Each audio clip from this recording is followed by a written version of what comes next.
Le maïs, une plante tropicale qui constituait l'alimentation de base des anciennes civilisations d'Amérique centrale, d'où la plante est originaire. Aujourd'hui, le maïs est devenu la première céréale cultivée dans le monde devant le riz et le blé. En Afrique, plusieurs producteurs s'intéressent à cette culture à cause de ses bienfaits. Un aliment polyvalent pour une santé optimale. En Guinée, le ridicultivateur entend faire de cette culture une priorité afin de mieux contribuer contre la famine. C'est pourquoi El Hadj Mokhtar Amin Doumbouya organise chaque mois la formation des femmes en technique de transformation du maïs et du manioc, deux cultures d'ailleurs prioritaires pour le patron de la société EMAD.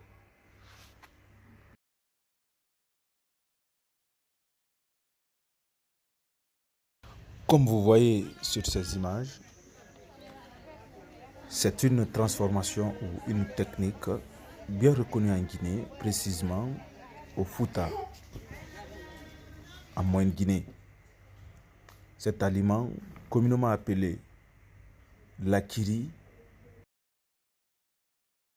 est très répandu. Les couleurs du projet de la nouvelle constitution, ces messages forts adressés aux habitants de Fria appellent à l'unité nationale et au respect des institutions. Son passage à suivre dans un instant. Aboubakar Bachir Bangoura et Alassane Bangoura sont les deux joueurs locaux qui ont été sélectionnés pour les 2 prochains matchs du Sili Senior au compte des éliminatoires de la Coupe du Monde depuis Kampala.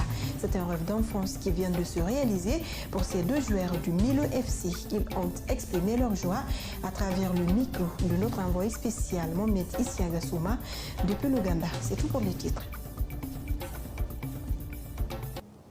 Dans une atmosphère empreinte de ferveur et de solidarité, El Hadj Mokhtar Amin Doumbouya s'est rendu à Fria pour porter haut les couleurs du projet de la nouvelle constitution devant une population attentive et mobilisée. Il a lancé des messages forts appelant à l'unité nationale et au respect des institutions, à l'engagement civique. Mamadi Aminata Oulari et Alassane Simakan comme rendu.